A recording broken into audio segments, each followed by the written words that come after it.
اب جو آیت آ رہی ہے یہ بھی طویل آیات میں سے اور عظیم ترین آیات میں سے آیت استخلاف، یہ خلافت کا جو اللہ تعالیٰ نے وعدہ کیا ہے اس امت سے۔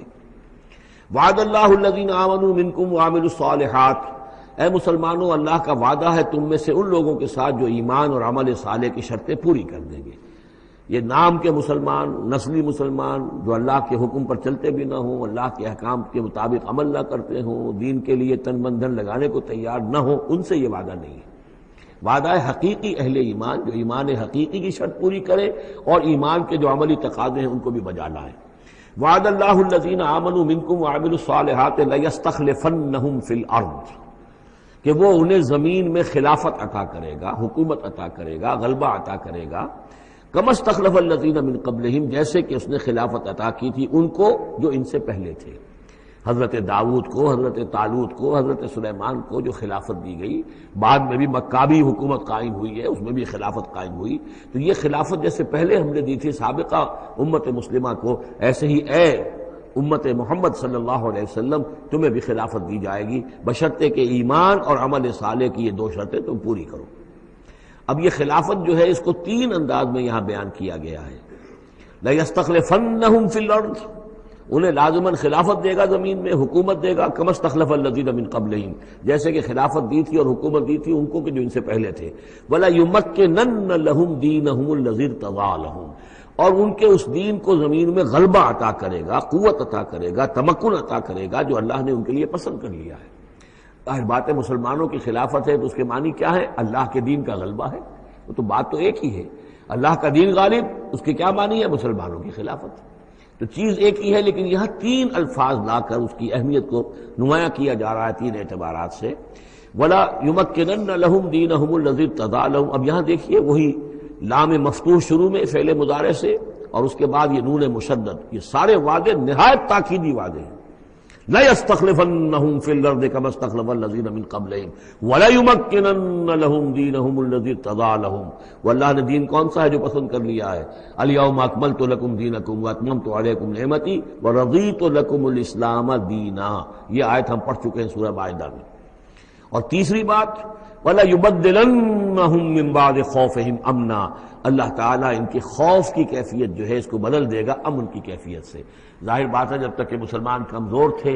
ان کے لیے خوف تھا، ابھی ادھر سے حملے کا اندیشہ ہے، ابھی ادھر سے حملے کا اندیشہ ہے، اب فلاں قبیلے کی طرف سے خبر آئی ہے کہ وہ فوجی تیاری کر رہا ہے، فوج کشی کرے گا، وہ خوف کی ایک کیفیت تھی جو ہر وقت طاری رہی ہے۔ ایمرجنسی کی کیفیت جو ہے مدینہ منورہ میں یوں سمجھیے کہ پورے 5 برس ایمرجنسی رہی ہے، ہر وقت ہر آن اندیشہ ہوتا تھا، خبریں آ رہی ہیں، اب ادھر سے کوئی قبیلہ حملہ کرنے والا ہے، اب یہ مکے میں کوئی ان کی ملاقاتیں ہوئی ہیں، کوئی سازش ہوئی ہے، ابھی کوئی خط چلا گیا ابو عامر راہب کا کوئی مشن ہے، یہ ساری خبریں آتی تھیں۔ لیکن یہ کہ اب اس کے بعد وہ وقت آ جائے گا کہ ان کا جو خوف کی کیفیت ہے بدل جائے گی امن سے۔ یعبدوننی لا یشرکون بی شیئا، میں یہاں اس کو سمجھتا ہوں مستقبل سے متعلق، جب ایسا ہو جائے گا تو پھر وہ میری بندگی کریں گے کہ اس میں کسی شے کی شرک جو ہے گوارا نہیں کریں گے۔ جب تک اللہ کی حکومت نہیں ہے تو ظاہر بات ہے کچھ نہ کچھ شرک تو ہو ہی رہا ہے۔ اب ہم یہاں رہ رہے ہیں، پاکستان میں رہ رہے ہیں، اللہ کا دین تو قائم نہیں ہے، قانون کس کا ہے؟ اللہ کا تو نہیں ہے، تو گویا کہ ہم قومی اعتبار سے، اجتماعی اعتبار سے کفر اور شرک میں زندگی بسر کر رہے ہیں۔ ہاں ہمارا اپنا کوئی عقیدہ فرض کیجئے ہے بھی ٹھیک، بالکل مشرکانہ اوہام سے ہم نے اپنے آپ کو پاک کر لیا ہے اور توحید فی العقیدہ ہماری بالکل صحیح ہے، لیکن سوال یہ کہ ہم اس ملک کے شہری ہیں، اس ملک کا دستور ہے، اس ملک کے اندر جو ہے اللہ کی حکومت اور اللہ کے قانون کی بالادستی نہیں ہے، تو اس کے کیا معنی؟ ہم بھی اس کے شہری ہونے کی حیثیت سے اس میں ملوث ہیں۔ تو یہ ہے کہ یہ توحید کامل اس وقت ہوگی جب یکون الدین کلہ للہ، جب دین کل کا کل اللہ کے لیے ہو جائے گا۔ عملاً توحید کی تکمیل اس وقت ہوگی۔ یعبدوننی، میری بندگی کریں گے، لا یشرکون بی شیئا، اور میرے ساتھ کسی شے کو شریک نہیں کریں گے۔ ومن کفر بعد ذلک فاولئک هم الفاسقون، اور جو اس کے بعد بھی کفر کریں تو پھر وہ تو فاسق ہیں، ناہنجار ہیں، سرکش ہیں۔ اس کے بھی دو معنی ہو سکتے ہیں، جب دین کا غلبہ ہو گیا پھر بھی جو کفر کرے وہ تو معلوم ہوا کہ اس کے اندر خیر سرے سے ہے ہی نہیں۔ ایک یہ ہے کہ باطل کا غلبہ ہے، باطل کے غلبے میں کسی بندہ مومن کے لیے ایمان لانا مشکل ہے، ایمان پر قائم رہنا مشکل ہے، اسلام پر عمل کرنا مشکل ہے، لیکن جب دین غالب ہو گیا ہو تو اب تو ظاہر بات ہے کہ اب تو ساری رکاوٹیں دور ہو گئیں، اب تو ایک شخص کی کسی کی اپنی فطرت ہی میں کجی آ چکی ہے، کوئی پرورٹڈ نیچر کا شخص ہے تبھی وہ رہے گا کہ جو اسلام سے دور رہے۔ وَمَنْ كَفَرَ بَعْدَ ذَلِكَ فَأُولَٰئِكَ هُمُ الْفَاسِقُونَ۔ اور میرے نزدیک اس کا ایک مفہوم یہ بھی ہے کہ ہمارے ان تین پختہ وعدوں کے بعد بھی جو شخص کمر ہمت نہ کس لے اور اس کام کے لیے کھڑا نہ ہو جائے، گویا کہ وہ ہماری بات کا کفر کر رہا ہے، انکار کر رہا ہے، اسے ہمارے ان وعدوں پر یقین نہیں ہے۔ وَمَنْ كَفَرَ بَعْدَ ذَلِكَ فَأُولَٰئِكَ هُمُ الْفَاسِقُونَ، تو وہ تو گویا کہ فاسق ہے اور سرکش ہے اور ناہنجار ہے۔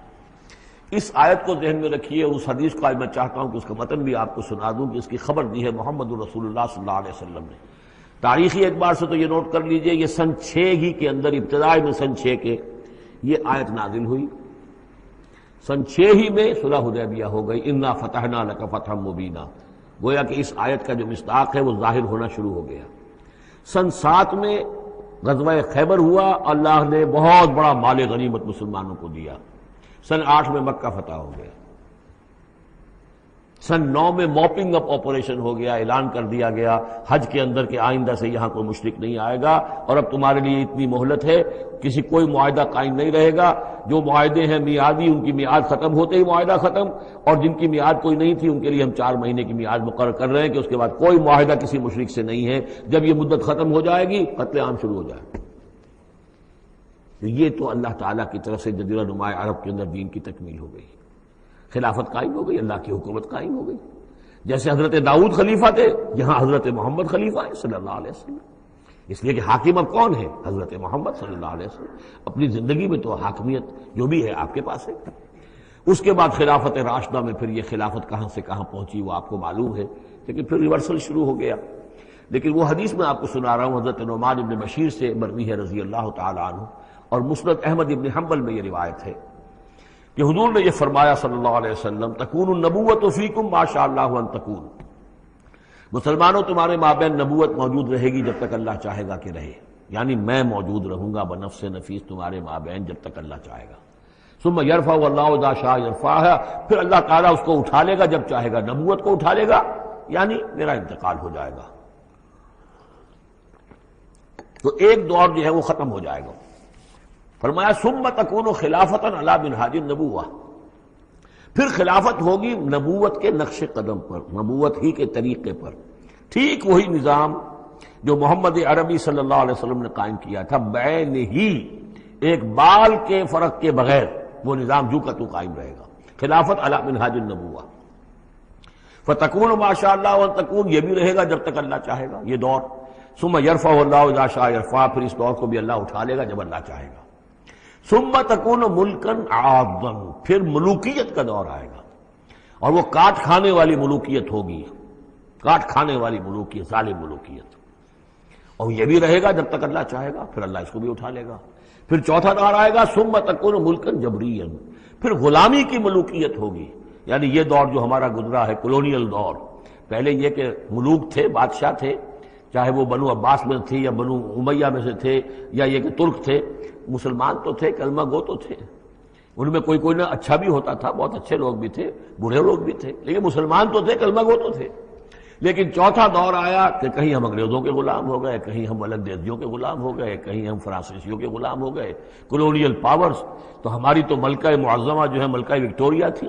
1857 سے تو ہم ان کی رعایا بن گئے تھے، اس سے پہلے تو جو بھی تھی بہرحال ایسٹ انڈیا کمپنی جو تھی، لیکن یہ کہ بعد میں تو ہم براہ راست تاج برطانیہ کے غلام تھے۔ یہ چوتھا دور ہے جو تقریباً یوں سمجھیے کہ ابھی نصف میں پہنچا ہے، اس اعتبار سے کہ اگرچہ براہ راست وہ جو حکومتوں کا جو ہے جو یہاں پر تھا، جو بساط بچھی ہوئی تھی وہ لپیٹ دی گئی ہے، لیکن ابھی مالیاتی اعتبار سے ریموٹ کنٹرول سے وہی قوتیں ہیں کہ جو آج بھی کنٹرول کر رہی ہیں ہمیں،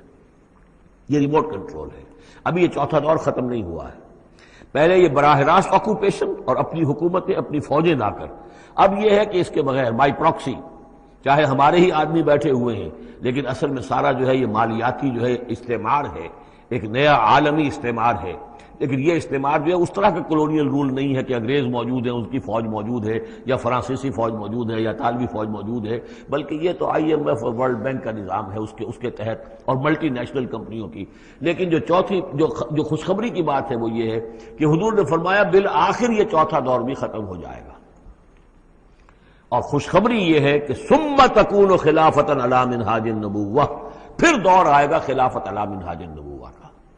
ثم سکت رسول اللہ صلی اللہ، اس کے بعد حضور خاموش رہے، اس لیے کہ اس کے بعد پھر دنیا کے خاتمے کا معاملہ ہے۔ وہ خاتمے کے بارے میں عرض کر چکا ہوں، ایک طویل عرصے تک تو پوری دنیا میں وہ خلافت علی منہاج النبوہ رہے گی، گلوبل، اس لیے کہ حضور نے یہ بتا دیا ہے کہ اب جب یہ خلافت علی منہاج النبوت کا نظام آئے گا تو کل روئے ارضی پر ہوگا۔ مسلم شریف میں روایت ہے، یہ حضرت ثوبان حضور کے ایک آزاد شدہ غلام تھے، جیسے کہ حضرت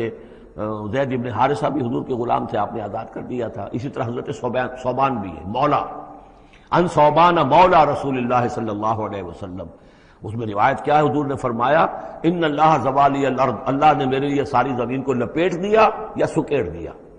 فرائے تو مشارقہا و مغاربہا، تو میں نے سارے مشرق دیکھ لیے زمین کے، سارے مغرب دیکھ لیے، وَإِنَّ أُمَّتِي سَيَبْلُغُ مُلْكُهَا مَا زُوِّيَ لِي مِنْهَا، اور میری امت کی حکومت ان تمام علاقوں پر قائم ہو کر رہے گی جو اس طرح زمین کو سکیڑ کر یا لپیٹ کر مجھے دکھا دیے گئے۔ اور یہ روایت صحیح مسلم کی ہے۔ اسی طرح کی ایک اور حدیث ہے حضرت مقداد بن الاسود سے رضی اللہ تعالی عنہ کہ اس روئے ارضی پر کوئی گھر اور کوئی خیمہ نہیں بچے گا، یعنی سیٹلڈ جو علاقے ہیں جہاں گھر ہیں، شہر ہیں، گھر بنے ہوئے ہیں، مکان بنے ہوئے ہیں، یا نومیڈک ٹرائبز جہاں بھی ہیں کہ وہ اپنے خیمے لے کے ادھر سے ادھر جاتے رہتے ہیں، نہ کوئی گھر بچے گا نہ خیمہ جس میں اللہ کا دین داخل نہ ہو جائے۔ بعز عزیز اور ذل ذلیل، یا تو یہ کہ گھر اور خیمے والا اسلام قبول کرے گا، اسلام اس کے گھر میں داخل ہوگا، اس کا بھی اعزاز ہوگا، اور یا وہ گھر والا اسلام قبول نہیں کرے گا لیکن اسلام کی بالادستی جو ہے تسلیم کرنی پڑے گی۔ یؤتوا الجزیۃ عن ید وہم صاغرون، یہ جو ہم پڑھ آئے ہیں سورہ توبہ کے اندر، تو گویا کہ اس کے گھر میں بھی اسلام تو آ گیا لیکن وہ بدبخت جو ہے اسلام کی نعمت سے اور اس کے اعزاز سے محروم رہا۔ یہ ہے وہ خبر کہ جو ہے صحیح احادیث ہیں، اور یہ منطقی طور پر بھی سمجھ لیجئے کہ قرآن مجید میں یہ بات واضح کر دی گئی کہ حضور کو بھیجا گیا غلبہ دین کے لیے، 3 دفعہ فرمایا۔ سورہ توبہ میں ہم پڑھ چکے ہیں، 2 مرتبہ آگے اور آنا ہے، هو الذی ارسل رسولہ بالہدی ودین الحق لیظہرہ علی الدین کلہ، اور 5 مرتبہ فرمایا کہ حضور کو بھیجا گیا پوری نوع انسانی کے لیے۔ اس کی سب سے نمایاں اور سب سے جو لوگوں کے اندر عام طور پر معروف آیت ہے وہ یہ ہے وَمَا أَرْسَلْنَاكَ إِلَّا كَافَّةً لِلنَّاسِ بَشِيرًا وَنَذِيرًا، ویسے ہم پڑھ آئے سورہ انبیاء میں وَمَا أَرْسَلْنَاكَ إِلَّا رَحْمَةً لِلْعَالَمِينَ، اس کا بھی مفہوم یہی ہے، تمام جہان والوں کے لیے ہم نے بھیجا ہے آپ کو رحمت بنا کر، اور ہم نے نہیں بھیجا ہے محمد آپ کو مگر پوری دنیا کے لیے، پوری نوع انسانی کے لیے بشیر اور نذیر بنا کر۔ ان دونوں کو جوڑیں تو اس کا منطقی نتیجہ بھی یہ ہے کہ حضور کی بعثت کا مقصد مکمل ہوگا ہی اس وقت جبکہ کل عالم انسانیت پر دین حق غالب ہو جائے، اور یہ ہو کر لینا ہے۔ وَمَنْ كَفَرَ بَعْدَ ذَلِكَ فَأُولَٰئِكَ هُمُ الْفَاسِقُونَ۔